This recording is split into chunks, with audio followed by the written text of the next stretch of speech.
সৃজন কষ্ট করে হাসি চেপে বলল। চুপ কর, শব্দ করিস না, নইলে রোমান্স সিনটা মিস হয়ে যাবে। ঝিনুক নিচু গলায় বলল। এটাই কি সেই নাভান যে মেয়েদের সামনে দাঁড়ালে 5 হাত দূরে থাকে, নাকি নতুন কোনো ভার্সন আপডেট হয়েছে? হুম। অধীর মাথা নাড়িয়ে নাটকীয় ভঙ্গিতে বলল। ভাই, এটা আপডেট না, এটার ফুল সিস্টেম হ্যাক। মিসাইল গার্ল সরাসরি হার্ড ডিস্কে ঢুকে গেছে। অধীর এবার আর পারল না, মুখ ঘুরিয়ে হালকা করে হেসে ফেলল। আমি বলছিলাম না, যদি থাকে নসিবে, আমার বন্ধু প্রেমে পড়িয়া একা একা হাসিবে। সৃজন সঙ্গে সঙ্গে যোগ করল। আর আমরা দাঁড়িয়ে দাঁড়িয়ে লাইভ টেলিকাস্ট দেখবো ফ্রিতে। ঝিনুক ঠোঁট কামড়ে হাসি চেপে বলল। তোরা একটু সিরিয়াস হ। অহংকারী অসভ্য গিটারওয়ালা থুরি আমাদের গিটারওয়ালা হিরো যে সত্যি সত্যি হাসছে ভাই। অধীর চোখ কুচকে তাকিয়ে বলল। না, আমি এটা মানতে পারছি না। এই ছেলেটা নাভান না, এইটা ডুপ্লিকেট। আসল নাভান কোথায় লুকিয়ে আছে? বোন চল, আমাদের গিটারওয়ালা হিরো ভাই কই আছে, আগে সেটা বের করি। ঠিক তক্ষণে হেরা দৌড়ে চলে গেল। নাভান দাঁড়িয়ে রইল, ঠোঁটে সেই অদ্ভুত হাসি নিয়ে। এই দৃশ্য দেখে অধীর নিজের মাথায় হাত দিল। গেল বন্ধু গেল, আমাদের বিবাহিত সিঙ্গেল রাজা আজকে আনঅফিসিয়ালি কমিটেড হয়ে গেল। সৃজন কাপা গলায় বলল। শশ, একটু আস্তে, শুনে ফেললে আমাদেরও লাশ পাওয়া যাবে না। অধীর হেসে বলল। কি যাতা বলছিস, এখন ট্রিট দেওয়ার পালা আমাদের, আর সেখানে আমরা আক্কাই গিয়ে তাদের 40 ট্রিট দিব কেন? ঝিনুক চোখ পাকালো। তুই চুপ করবি? সবকিছু তোর কাছে ফানি লাগে তাই না? অধীর গম্ভীর মুখ করে বলল। না, আমি খুব সিরিয়াস, এখন আমার একটা দায়িত্ব আছে। সৃজন ভ্রু তুলল। কি দায়িত্ব? অধীর নাটকীয় ভঙ্গিতে আঙ্গুল তুলে বলল। বন্ধুকে বাঁচানোর, এই প্রেম নামক ভয়ঙ্কর রোগ থেকে। আমি মরেছি, কিন্তু বন্ধু প্লাস ভাইকে মরতে দিতে পারি না। তারপর হঠাৎ করেই চুপচাপ এগিয়ে গেল নাভানের দিকে। সৃজন আর ঝিনুক অবাক হয়ে তাকিয়ে রইল। ঝিনুক বলল সৃজনকে। এই পাগলটা আবার কি করতে যাচ্ছে? ও ধীরে ধীরে ধীরে নাভানের পেছনে দাঁড়ালো। তারপর চুপি চুপি হঠাৎ করে নাভানের কোমরে একটা জোরে চিমটে কাটলো। আহ নাভান চমকে উঠল, প্রায় লাফিয়ে সামনে সরে গেল। পেছনে ঘুরে রাগী চোখে তাকাতেই দেখলো অধীর দাঁড়িয়ে আছে, মুখে একেবারে নির্দোষ হাসি। কিরে, ভূত দেখলি না? অধীর মিষ্টি গলায় বলল। নাভান চোখ সরু করে তাকালো, মুহূর্তেই মুখটা গম্ভীর করে বলল। এমন করার মানে কি? আমার হাতে মরতে চেয়েছিস? অধীর মাথা নাড়িয়ে বলল। না না, আমি তোকে বাঁচাতে আসছি। আমাকে বাঁচাতে? নাভান যেন কিছুই বুঝলো না, কি বলতে চাইছে অধীর। অধীর গম্ভীর হয়ে গেল। হ্যাঁ, তুই একটু আগেই হাসছিলে, রোমান্টিক মোডে ছিলে। এসব লক্ষণ খুব খারাপ ভাই। সৃজন আর ঝিনুকে এসে দাঁড়ালো পাশে। সৃজন ঠোঁট চেপে বলল। আমরা অনেকক্ষণ ধরে অবজার্ভ করছি। ঝিনুক মাথা নেড়ে চোখ করলো। সিচুয়েশন খুব সিরিয়াস ভাই। অধীর এবার বলল। বন্ধু, তুই প্রেমে পড়েছিস। নাভান কয়েক সেকেন্ড চুপ করে তাকিয়ে রইল তাদের দিকে, তারপর ঠান্ডা গলায় বলল।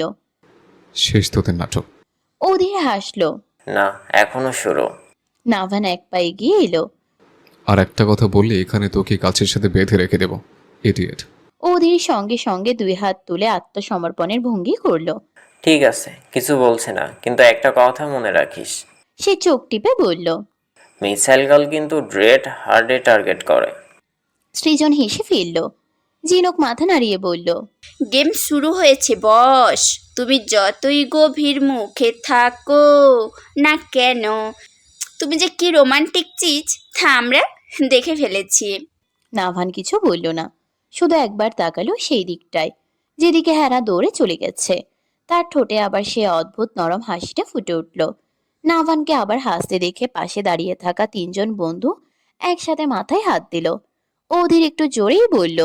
গেল রে, গেল, এইবারে সত্যিই গেল।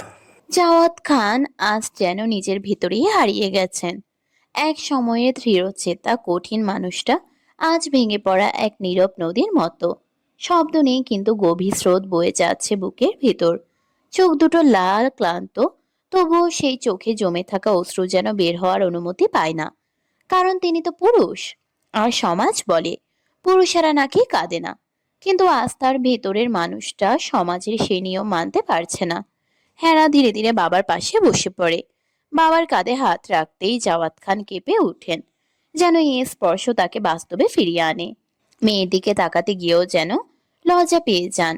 একজন বাবা তার মেয়ের সামনে নিজের ভাঙা অবস্থাটা লুকাতে চায়। কি হয়েছে বাবা? হেরার কণ্ঠটা নরম, মায়ায় ভরা। জাওয়াত খান প্রথমে কিছু বলেন না, শুধু এক দৃষ্টিতে তাকিয়ে থাকেন সামনে, যেন অতীতের কোনো দৃশ্য আবার চোখের সামনে ভেসে উঠছে। তারপর ধীরে ধীরে ভাঙা গলায় বলতে শুরু করেন। আম্মাজান, ভালোবাসায় এত কষ্ট কেন? কথাগুলো বলতে গিয়ে গলা আটকে আসে। চোখের কোণে জমে থাকা পানি এবার আর বাদ মানে না। অশ্রু গড়িয়ে পড়ে ধীরে নিঃশব্দে। জানেন, আমি আপনার আম্মাজানকে খুব ভালোবাসতাম, এখনও ভালোবাসি। মানুষ নাকি ভুলে যায় দূরে থাকলে, এটা সবাই বলে, কিন্তু আমি পারি নাই। কেন আম্মাজান তাকে ভুলতে? জাওয়াত খানের কণ্ঠে কাঁপন, যেন প্রতিটা শব্দ বুক চিরে বের হচ্ছে। নিজ চোখে দেখেছিলাম এমন কিছু যা কোনো স্বামী সহ্য করতে পারে না। আমার বিশ্বাস ভেঙে গিয়েছিল এক মুহূর্তে। আমি তাকে দূরে সরিয়ে দিয়েছিলাম, তাকে প্রশ্ন করিনি, তার কথা শুনিনি, শুধু নিজের চোখে বিশ্বাস করেছিলাম। কিন্তু জানেন আম্মাজান, দূরে সরিয়ে দিলেও তাকে কখনো ঘৃণা করতে পারি নাই। প্রতিদিন রাতে তার কথা মনে পড়তো আমার রাজপুত্রর কথা, তাদের হাসি, তাদের রাগ, আমার কাজল রেখার অভিমান, সব কিছু। 2 যুগ কেটে গেল, তবু আমি সেই জায়গাতেই আটকে আছি। আমার কাজল রেখা শেষবার যাওয়ার সময় একটা কথা বলেছিল, জানেন কি সেটা? জাওয়াত, তুমিও মনে রেখো, ছটফট তুমিও একদিন করবে, আমার থেকেও বেশি। সেটা 1 যুগ 2 যুগ বা মরার আগ মুহূর্ত হলেও আমাকে অবিশ্বাস করার ফল ভোগ করতে হবে তোমায়। সেদিন আমি বুঝিনি আম্মাজান, চোখের দেখাকেই বিশ্বাস করেছিলাম। হেরা নিঃশব্দে শুনে যাচ্ছে। বাবার এই রূপ সে কখনো দেখেনি। বাবার যাতে কষ্ট না পায় তার জন্য নিজের পরিচয়, এমনকি নিলয়ের সাথে তার বাবার সাথে কি শত্রুতা তাও জানতে চায়নি। কিন্তু এখন বাবা যে কষ্ট পাচ্ছে, এটা যে ভীষণ পোড়াচ্ছে হেরাকে। জাওয়াত খান থেমে আবার বলে। আমি ভেবেছিলাম সময় সব ঠিক করে দেবে, কিন্তু সময় শুধু তাকে আমার থেকে আরও দূরে নিয়ে গেছে। আমি তাকে ভুলতে পারিনি, আর নতুন করে কাউকে জায়গা দিতে পারিনি। জানেন, ভালোবাসা যদি সত্যি হয় সেটা কখনো শেষ হয় না, সেটা শুধু কষ্ট হয়ে বুকের ভেতর বাসা বাঁধে। জাওয়াত খানের চোখে এবার একরাশ পাগলামির ছাপ ফুটে ওঠে। যখন জানলাম আমি ভুল দেখেছিলাম, সব কিছু ভুল, ঠিক তখন আমি পাগল হয়ে গিয়েছিলাম আম্মাজান। নেপাল থেকে ছুটে এসে তার কাছে বারবার ছুটে যাচ্ছি, কিন্তু বরাবরের মতো আমি ব্যর্থ। ভাবতে পারেন আম্মাজান, যাকে আমি নিজের হাতে দূরে সরিয়ে দিলাম, যার চোখের কান্না আমি অপেক্ষা করলাম, সে তো নির্দোষ ছিল। এটা ভাবতেই আমার কলিজা ফেটে যাচ্ছে। হ্যাঁ আম্মাজান, আমার কাজল রেখার কথা সত্যি হয়েছে, তার থেকে আমি বেশি ছটফট করছি। কথাগুলো বলতে বলতে তিনি নিজের মাথায় 2 হাত চেপে ধরেন। আমি তাকে বিশ্বাস করিনি, অথচ আমি তাকে ভালোবাসতাম। আমার কাজল রেখা বলতো আমাকে ভালোবাসার তার অভিশাপ ছিল। তাহলে এখন যে আমি ছটফট করছি, এখন ভালোবাসায় কি তাহলে অভিশাপ না আমার জন্য? আমি তাকে হারিয়েছি নিজের ভুলে, নিজের অবিশ্বাস এর জন্য। হেরা আর নিজেকে সামলাতে পারে না, বাবার হাত ধরে ফেলে শক্ত করে। জাওয়াত খান এবার মেয়ের দিকে তাকান, সেই দৃষ্টিতে একসাথে লজ্জা, কষ্ট আর অপার ভালোবাসা। আমি এখনও তাকে খুঁজি, প্রতিটা মানুষের মাঝে, প্রতিটা স্মৃতি। জানেন আম্মাজান, ভালোবাসা মানুষকে বাঁচায় ও আবার ধ্বংস করে দেয়। আমি বেঁচে আছি, কিন্তু ভিতরে ভিতরে শেষ হয়ে গেছি অনেক আগেই। ঘরের ভেতর নিস্তব্ধতা নেমে আসে, শুধু একজন ভাঙা মানুষের ভালোবাসার গল্প, যে ভালোবাসা হারিয়েও শেষ হয়নি, বরং সময়ের সাথে আরো গভীর, আরো যন্ত্রণাদায়ক হয়ে উঠেছে। সন্ধ্যা ঠিক 7টা, ধরণীতে অন্ধকার নেমে এসেছে। বাতাসে এক ধরনের অজানা উত্তেজনা। রাস্তার বাতিগুলো একে একে জ্বলছে, আর সেই আলো কেটে 3টা বাইক ছুটে চলেছে। নাভানের সামনে, মাঝখানে ঝিনুক ও অধীর, পিছনে সৃজন। ঝিনুকের বাইকের পিছনে অধীর বসেছে। তাদের চোখে একটাই লক্ষ্য, আজকের এই বের হওয়া শুধু ঘোরাঘুরি না, একটা জরুরি মিশন। ঝিনুকের হাত শক্ত করে হ্যান্ডেলে ধরা, স্পিডোমিটারের কাঁটা বাড়তেই থাকে। বাতাসে তার চুল উড়িয়ে দিচ্ছে, কিন্তু তার চোখে একটুও দ্বিধা নেই। হঠাৎ করে সে ব্রেক কষে নেয়। টায়ারের ঘর্ষণে মাটিতে তীক্ষ্ণ শব্দ হয় নাভানের বাইকের মতো। সে নিচু গলায় বলে ওঠে। দোস্ত, আমার মনে হচ্ছে আশেপাশেই আছে তারা। তার কণ্ঠে এমন একটা দৃঢ়তা যেন সে শুধু আন্দাজ না, অনুভব করছে। নাভান চারপাশে তাকিয়ে মুহূর্তেই সিদ্ধান্ত নেয়। তুই আজ সৃজন ওদিকে যা, আমি রোধির এই দিকটা কভার করছি, দেখি কিছু পাওয়া যায় কিনা। ওকে, ডান। ঝিনুকের মুখে শব্দটা বের হতেই তার হাত নিঃশব্দে পিছনের দিকে যায়। প্যান্টের ভিতর থেকে সে লাইসেন্স করা পিস্তলটা বের করে। তার চোখের দৃষ্টি বদলে যায়। এখন তারা স্টুডেন্ট বা বিজনেস নয়, তারা যোদ্ধা। তার চোখের দৃষ্টি বদলে যায়। এখন তারা স্টুডেন্ট বা বিজনেসম্যান নয়, তারা যোদ্ধা। চারপাশ নিস্তব্ধ, পায়ের শব্দ পর্যন্ত শোনা যাচ্ছে। ঝিনুক খুব সাবধানে এগিয়ে যায়, আর সৃজন তার ঠিক পেছনে, একটা ছায়ার মতো। তার চোখ সবসময় ঝিনুকের দিকে, যেন কিছু হলে সে নিজের জীবন দিয়েও ঢাল হয়ে দাঁড়াবে। ওদিকে নাভান আর অধীরও একইভাবে সতর্ক হয়ে এগোচ্ছে। তাদের হাতেও পিস্তল, কিন্তু তার থেকেও বেশি প্রস্তুত তাদের মন। হঠাৎ আহ! সৃজনের পা হঠাৎ একটা গর্তে পড়ে যায়। ভারসাম্য হারিয়ে সে অনেকটা নিচে ঢুকে যায়। উঠে দাঁড়ানোর চেষ্টা করছে, কিন্তু পারছে না। ঠিক সেই মুহূর্তে একটা মুখোশধারী লোক ছোপের আড়াল থেকে ছুটে আসে। ঝিনুক এক সেকেন্ডও দেরি করে না, সে ঝাঁপিয়ে পড়ে লোকটার উপর। এমন ভাবে চেপে ধরে যে লোকটার নড়াচড়া করার সুযোগই পায় না। তার হাত শক্ত, চোখে আগুন। সৃজন, কাম ফাস্ট। কিন্তু সৃজন উঠতেই পারছে না। গর্ত যেন তাকে আটকে রেখেছে। ওদিকে ধস্তাধস্তির শব্দ শুনে নাভান থেমে যায়। তার কণ্ঠ তীক্ষ্ণ হয়ে ওঠে। তুই আজ সৃজন ওদিকে যা, আমি রোধির এই দিকটা কভার করছি। ঠিক তখনই তাদের হাতের ঘড়িতে লাল সিগন্যাল জ্বলে ওঠে। বিপদের সংকেত। আর কিছু ভাবার সময় নেই, দুজনেই দৌড়ে ছুটে যায়। এদিকে ঝিনুক একা লড়ছে। প্রথম লোকটাকে কাবু করলেও হঠাৎ আরেকজন ঝোপের আড়াল থেকে বেরিয়ে আসে। তার হাতে ছুরি। সে সোজা ঝিনুকের পেটে আঘাত করতে যায়, কিন্তু ঝিনুক সরে যায় নিখুঁত কৌশলে। আঘাতটা পেটে না লাগলেও তার হাতে লেগে কেটে যায় হাতের অনেকটুকু। রক্ত বের হতে শুরু করে, তবুও ঝিনুক থামে না। তার গ্রিপ একটুও ঢিলা হয় না। ঠিক তখনই সৃজন কোনোভাবে নিজেকে টেনে টুনে দৌড়ে আসে, ঝিনুকের হাত চেপে ধরে গালি ছুড়ে। শালা, কত বড় সাহস তোদের! তার চোখে আতঙ্ক না রাগ, বন্ধুর জন্য ভয়, আর সেই ভয় থেকে জন্ম নেওয়া আগুন। নাভান আর অধীর পৌঁছে যায় ঠিক তক্ষণি। একজন পালিয়ে গেছে, আরেকজন ঝিনুকের হাতে কাবু হয়ে পড়ে আছে। নাভান দৌড়ে এসে ঝিনুককে ধরে। তার চোখ হঠাৎ ঝিনুকের হাতে পড়ে রক্ত। এক সেকেন্ডে তার চোখ বদলে যায়। শান্ত ঠান্ডা নাভান যেন আগুন হয়ে ওঠে। সে ধীরে ধীরে নিজের শার্টের হাতা গুটাতে থাকে। তার প্রতিটা মুভমেন্ট ভয়ঙ্কর একটা স্থিরতা। নিচে পড়ে থাকা লোকটার সামনে গিয়ে দাঁড়িয়ে সে নিচু গলায় বলে। বাস্টার্ড, তোর সাহস হয় কি করে আমাদের কলেজে হাত দেওয়ার? তার কণ্ঠে শুধু রাগ না, একটা অধিকার, একটা ভয়ঙ্কর ভালোবাসা বন্ধুত্বের। যে মেয়েকে আমরা তিনজনে এত প্রোটেক্ট করি, যাতে তার গায়ে একটা আচরণ না লাগে, তুই তো রক্ত বের করে দিলি। চারপাশ নিস্তব্ধ হয়ে যায়। অধীর দাঁড়িয়ে আছে, চোখে আগুন।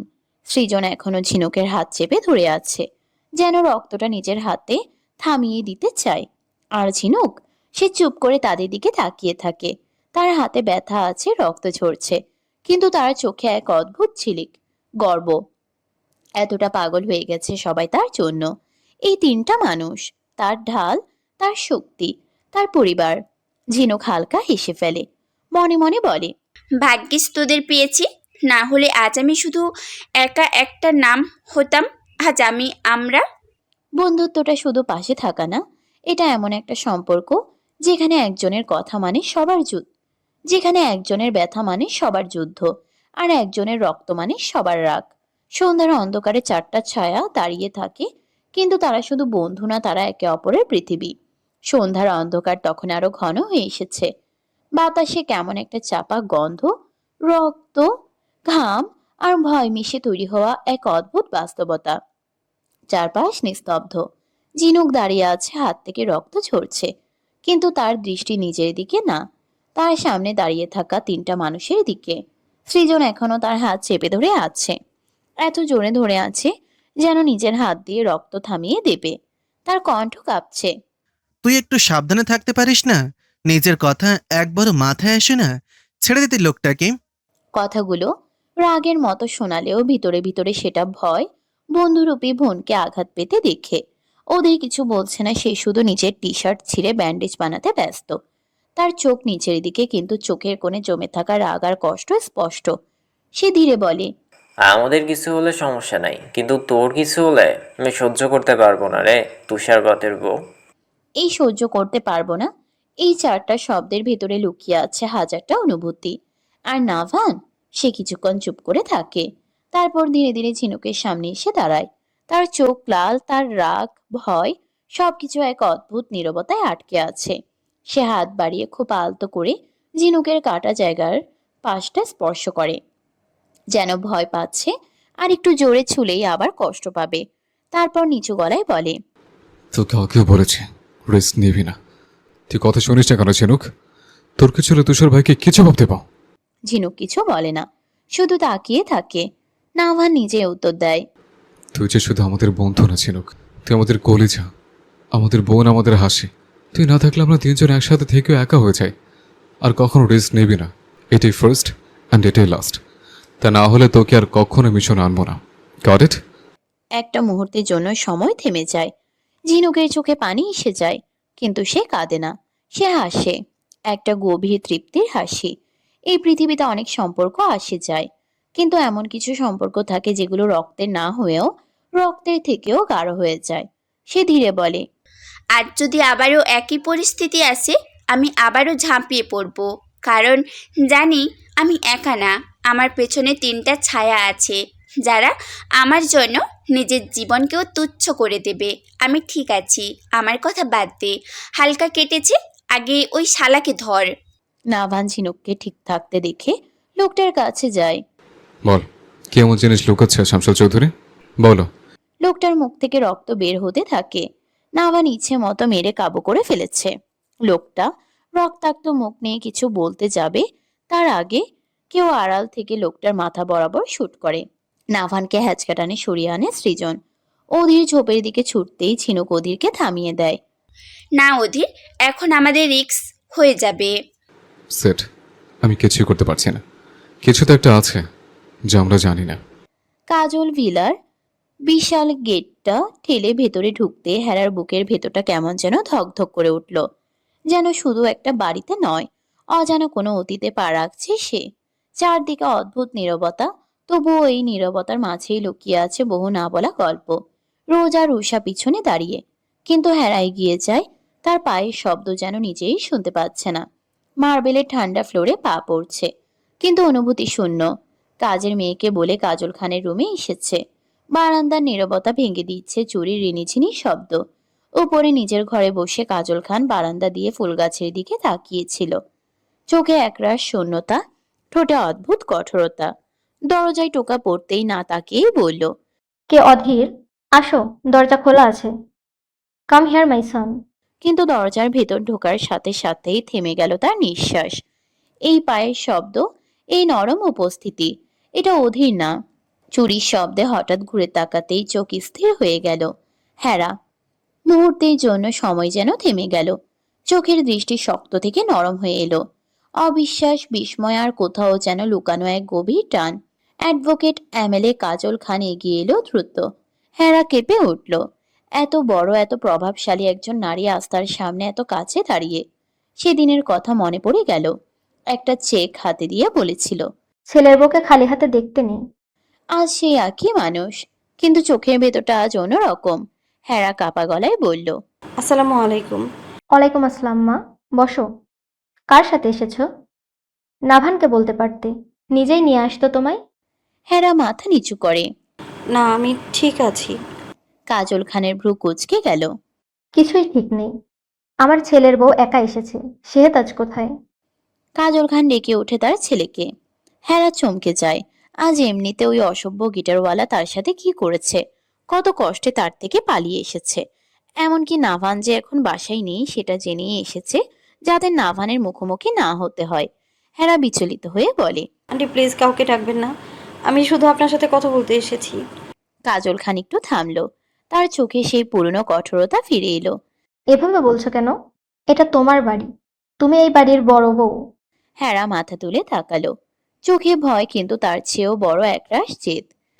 আমি এ বিয়ে মানি না আন্টি, প্লিজ বউ বলে সম্বোধন করবেন না আমায়। এক মুহূর্তেই বদলে গেল সবকিছু। কাজল খানের কণ্ঠস্বর ভারী হয়ে উঠল। হোয়াট? কি বলছো তুমি? বিয়ে কি খেলনা নাকি?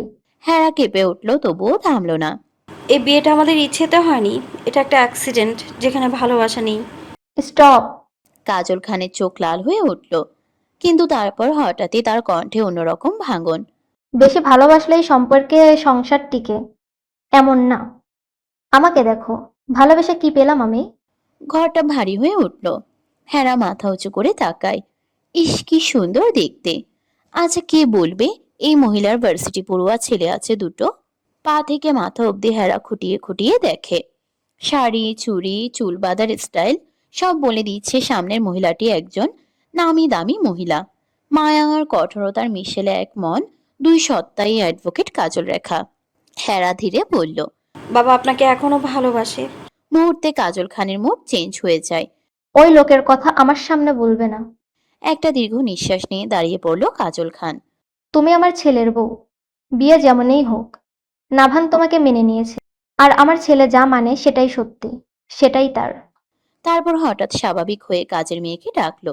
শিলা, আমার ছেলের বউ এসেছে, আয়োজন করো। আজ আমি নিজে রান্না করব। পরিস্থিতি পাল্টে গেল, কিন্তু হেরা থামল না। সে দৌড়ে এসে কাজল খানের পায়ে পড়ে গেল। প্লিজ আন্টি, আমার কথা শুনুন। কাজল খান যেন বিদ্যুৎ পৃষ্ঠ, তার চোখ বিস্ফোরিত। এই মেয়েটা, যাকে সে পুতুলের মতো আগলে রাখতে চাইতো, আজ তার পায়ে।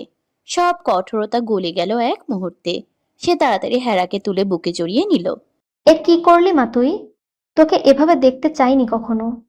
তুই যে আমার আদরের, তুই যে আমার ভাইয়ের কলিজা, আমার ছেলের দুনিয়া। হেরা থমকে গেল, সব কথা যেন তার মাথার উপর দিয়ে চলে গেছে। আমতা আমতা করে বলল। মানে কি বলছেন আপনি? কাজল খান থেমে গেল, চোখে আতঙ্ক, ঠোঁট শুকিয়ে এলো। তুই কিছু জানিস না? না, কিছুই না। ঘরের বাতাস ভারী হয়ে উঠল। হেরা স্তব্ধ, কি বলছে? ছেলের দুনিয়া, ভাইয়ের কলিজা মানে কি? হেরা মনে হয় কিছু একটা আশার আলো দেখতে পেয়েছে। হেরা ভয় কেটে বলে ওঠে। আমি আমি কে আন্টি বলুন? আমি কি তোমাদের পরিচিত কেউ নাকি কারো অবৈধ সন্তান? কাজল খান এক পা পিছিয়ে গেল, তার চোখে জল জমে উঠেছে। যতই জিহান তালুকদার তার সাথে বেমানি করুক না কেন, সে তো জানে জিহান তালুকদার আর তার সম্পর্ক কতটা পবিত্র ছিল। তার জিহান ভাই যে কেমন সে ভালো করে জানে। সেই ভাইয়ের মেয়ে তাদের কলিজা, সে নিজেকে অবৈধ দাবি করছে। এটা কেমন করে মানবে কাজল খান? এতদিনে লুকানো সত্যি আর আটকানো গেল না।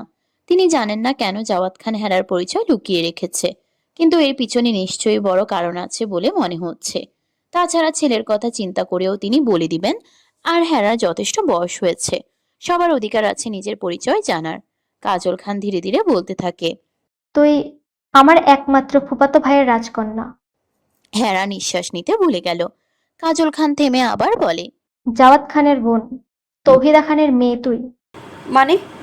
কাজল খান চোখ বন্ধ করলো, তার কণ্ঠ ভেঙে যাচ্ছে। আমার ভাই জিহান তালুকদারের সাথে তোর মা মানে জাওয়াত খানের একমাত্র বোনের বিয়ে হয়, আর তারপর আমার বিয়ে হয় জাওয়াত খানের সাথে। এক ফোঁটা জল গড়িয়ে পড়ল দুজনের চোখ থেকে। আমি জানতাম না তুই সেই পিচ্চি বুড়িটা, কারণ তোর বাবা সব লুকিয়ে রেখেছিল। হেরা কাঁপছে, তার মন এতটুকু ভেবে শান্তি পাচ্ছে সে অপরিচিত বা অবৈধ সন্তান না, তার বাবার খুব কাছে মানুষ সে। এতদিনের কষ্ট এক নিমিষে উধাও হয়ে গেল। ইস, কতই না কষ্ট পেয়েছে এতদিন, কাউকে বুঝতে দেয়নি। হেরার মনে প্রশ্ন জাগে। বোনের মেয়েকে নিজের মেয়ে বলে মানুষ করা যায়, বাট তাই বলে পরিচয় লুকিয়ে কেন? একটু ভয় মনে বাসা বাঁধে। আচ্ছা, তার বাবা মা কোথায় তাহলে? হেরা কাজল খানের দিকে তাকায়। এই সামনে দাঁড়িয়ে থাকা মহিলাটি তার সম্পর্কে মামি ও ফুপি হয়। তার জন্য ওই দিন ভার্সিটিতে যখন দেখেছিল, তখন নিজের সাথে অনেক মিল পেয়েছিল। যে কেউ দেখলে বলবে কাজল খান আর হেরার মধ্যে কোনো সম্পর্ক আছে। হেরা কাপা গলায় বলে। আমার বাবা মা কোথায় আন্টি? এই প্রশ্নটাই যেন ছুরির মতো বিঁধল। কাজল খান বসে পড়ল ধীরে, তার মুখের শক্ত মুখোশ ভেঙে টুকরো টুকরো হয়ে যাচ্ছে। বলবো? তার কণ্ঠে আর দম্ভ নেই, শুধু ক্লান্তি, অনুতাপ আর হারানোর বেদনা। সে বলতে শুরু করলো অতীতের প্রতিটা ঘটনা, ভালোবাসা, বিশ্বাসঘাতকতা, ভুল, লুকানো পরিচয়, নিলয়ের বাবার ষড়যন্ত্র। ঘরটা যেন কাঁদছে। এই সময় রোজ আর রুষা ভেতরে ঢুকে পড়ে। সব শুনে তারা স্তব্ধ। তাদের চোখের সামনে সম্পর্কগুলো নতুন করে গড়ে উঠছে, আবার ভেঙেও যাচ্ছে। হেরা নিঃশব্দে বসে আছে। তার পুরো পৃথিবীটা বদলে গেছে। কাজল খান ধীরে হেরার মাথায় হাত রাখলো।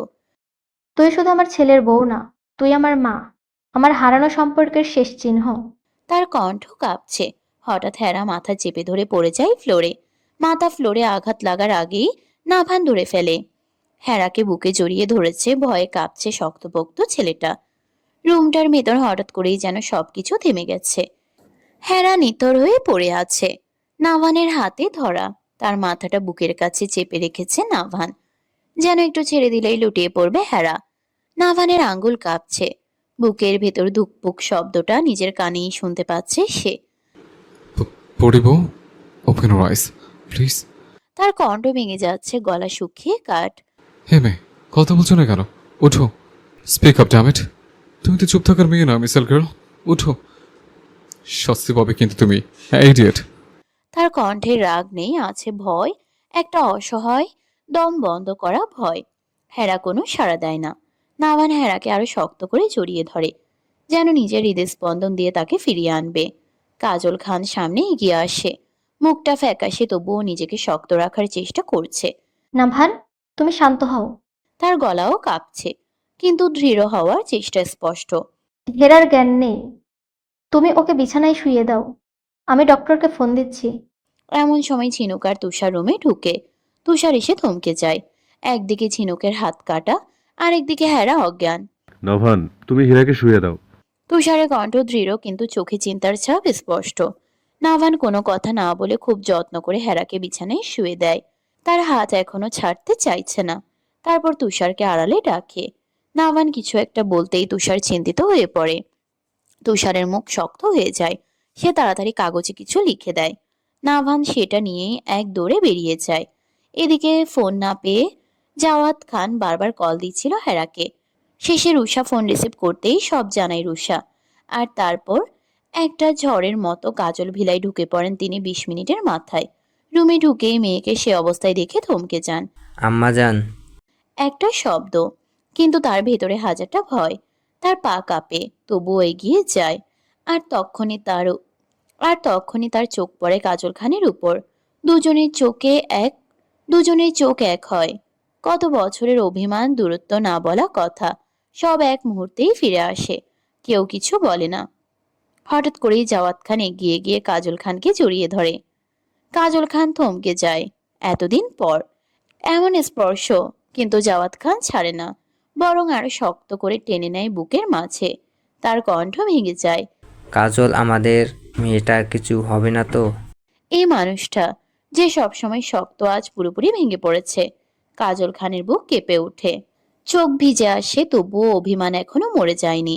গলা শক্ত করে বলে, কিচ্ছু হবে না, ঠিক হয়ে যাবে, ছাড়ুন আমায়। কিন্তু তার নিজের কণ্ঠই তাকে বিশ্বাস করাতে পারছে না। কেন জানি, সামান্য একটা অজ্ঞান হওয়া নিয়ে যে নাভান বা জাওয়াত খান এমন করবেন না, এটা ভালো করেই বুঝতে পারছেন কাজল খান। জাওয়াত খান একটু দূরে সরে এসে তার চোখের দিকে তাকায়। সত্যি বলছো আমার মেয়েটা ঠিক হয়ে যাবে? ঘরের ভেতরটা যেন এক অদৃশ্য ঝড়ের মধ্যে আটকে আছে। কেউ কথা বলছে না, কিন্তু সবার বুকের ভেতর শব্দ হচ্ছে প্রবলভাবে। নাভান কাক ভেজা হয়ে মেডিসিন হাতে নিয়ে আসে। সবাইকে রুম থেকে বের করে তুষার নিজ কাজ করতে থাকে। কাজল খান চুপ করে দাঁড়িয়ে, তার হাতের আঙ্গুলগুলো কাঁপছে। ফোনটা শক্ত করে ধরে আছে, যেন এটা ছেড়ে দিলেই সব সত্যি বাইরে চলে আসবে। চোখ দিয়ে নীরব অশ্রু গড়িয়ে পড়ছে, কিন্তু মুখটা এখনো শক্ত, কারণ সে জানে ভেঙে পড়ার সময় এটা না। জাওয়াত খান এক কোণে দাঁড়িয়ে, তার দৃষ্টি স্থির না, বারবার কাজল রেখার দিকে তাকাচ্ছে। চোখে ভয়, অস্থিরতা আর এক অজানা আশঙ্কা। তার মনে হচ্ছে যে সত্য এতদিন চাপা ছিল, সেটা আজ নিজে থেকেই বের হয়ে আসতে চাইছে। অধীর সোফার পাশে দাঁড়িয়ে, তার মাথায় এখন একটাই প্রশ্ন ঘুরছে। এই মেসেজে কি ছিল? কাজল খানের আচরণ, হঠাৎ ফোন আড়াল করে ফেলা, সবকিছু মিলিয়ে সন্দেহটা আরো ঘন হয়ে উঠছে। তার মনে হচ্ছে এ বাড়িতে কিছু একটা ভয়ানক বড় লুকানো আছে, আর সে সেটা জানার খুব কাছাকাছি চলে এসেছে। ড্রয়িং রুমের নীরবতা হঠাৎ ভেঙে দেয় নাভান। তার চোখ লাল, চুল ভেজা, শরীর কাঁপছে রাগে আর অসহায়ত্বে। সে সামনে এগিয়ে আসে, গলার স্বর কাঁপছে, কিন্তু প্রতিটা শব্দে আগুন। তোমরা কি আমাদের বাঁচতে দেবে না? কে চাও তোমরা আমরা মরে যাই? এই লোগো ছুড়ে আর ভালো লাগছে না। আমি আজ শেষবার বলছি, সব মিটিয়ে ফেলো, নইলে আমি হীরাকে নিয়ে হয় মরে যাব, নয়তো এমন দূরে চলে যাব যেখানে কেউ আমাদের খুঁজে পাবে না। তার কথাই যেন পুরো ঘর কেঁপে ওঠে। কাজল খান আর জাওয়াত খান একসাথে চমকে ওঠে। তারা দুজনেই জানে নাভান যা বলে সেটা করতে সে এক সেকেন্ডও ভাবে না। তার ভালোবাসা যেমন গভীর, তার পাগলামিও ততটাই ভয়ঙ্কর। কাজল খানের বুকের ভেতরটা হঠাৎ ধক করে ওঠে। সে ধীরে ধীরে পেছনে সরে যায়, ফোনটা এখনো হাতে। তার ঠোঁট শুকিয়ে গেছে, মনে হচ্ছে শ্বাস নিতে কষ্ট হচ্ছে।